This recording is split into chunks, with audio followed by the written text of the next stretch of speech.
Bonjour tout le monde, dans cette séquence je vais t'expliquer les choses essentielles à savoir sur comment repérer l'équivalence lors d'un dosage conductimétrique et faire un suivi conductimétrique. Je te montrerai aussi comment justifier la lue de la courbe conductimétrique. Reste jusqu'à la fin pour en savoir plus. Comme vu dans une précédente vidéo, la conductivité sigma d'une solution ionique contenant des ions notés Xi, de concentration Xi, et des conductivités molaires ioniques lambda I a pour expression sigma égale la somme sur I jusqu'à n des lambda I fois Xi. Ici, lambda I est la conductivité molaire ionique des ions en Siemens mètre carré mol moins 1. Xi est la concentration effective des ions en mol mètre moins 3.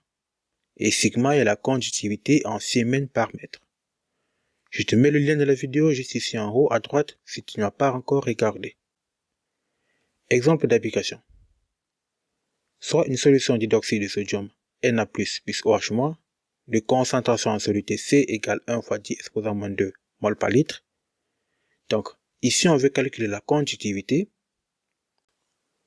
D'après la formule de la solution, concentration des ions Na+, égale la concentration des ions HO- qui est égale à C.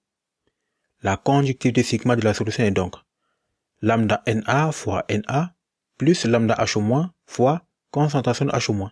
On trouve donc sigma égale à 0,25 Siemens par mètre. Exemple de titrage de l'acide chlorhydrique par de la soude. De manière générale, le but d'un titrage est de déterminer la concentration molaire de la solution à titrer. Dans le cas de ce titrage de l'acide chlorhydrique par de la soude, on commence alors par remplir dans une burette graduée la solution titrante. Ici, c'est de la soude. Le bécher quant à lui contient la solution d'acide chlorhydrique à titrer. La réaction est rapide et totale. L'équation bilan de la transformation est la suivante. H3 plus HO- donne 2H2O. Puisque les deux réactifs sont dans les mêmes proportions stéchiométriques, à l'état d'équivalence, on a la relation quantité de matière de HO- sur 1 égale à quantité de matière de H3+ sur 1. Il en suit donc qu'on peut écrire que concentration de H3+ fois le volume de H3+ égale à concentration de HO- fois le volume à l'équivalence de HO-. Cette relation est suffisante pour déterminer la concentration de la solution d'acide chlorhydrique. Alors, comment procéder lorsqu'il s'agit d'un suivi par conductivité? À chaque ajout d'une goutte de HO-, il va réagir avec H3+ pour donner de l'eau. Donc, il y aura un petit peu moins de H3+ qu'au début de l'expérience. Un peu plus d'eau et quelques ions Cl- qui sont présents dans la solution depuis le début.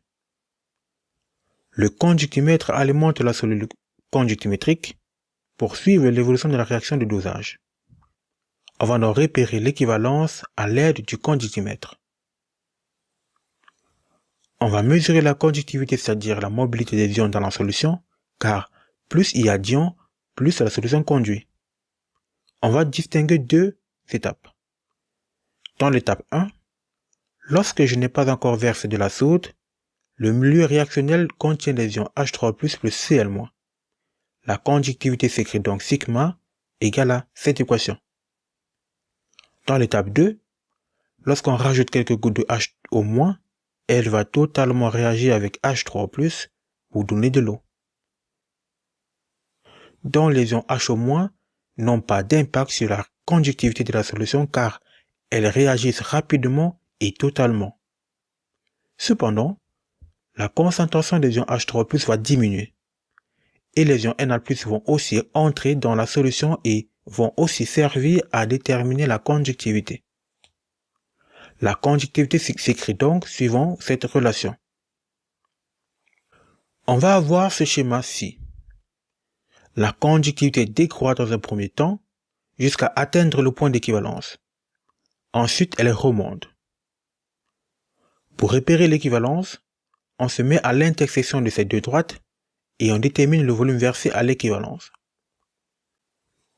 On peut donc utiliser le volume versé pour calculer la concentration en ion H3+ inconnue à l'aide de l'équivalence. On a donc cette relation.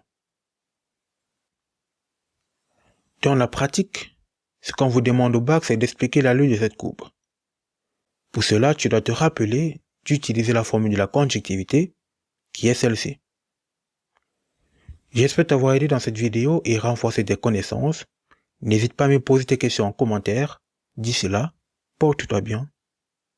Peace.